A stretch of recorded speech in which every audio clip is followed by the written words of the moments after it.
Hi viewers, welcome to MA farms. ఈరోజు Amazon delivery వచ్చింది. అదేంటంటే egg incubator.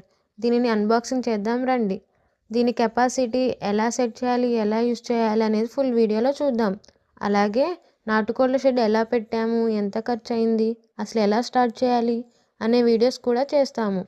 Please like and subscribe and also support my channel. Thank you.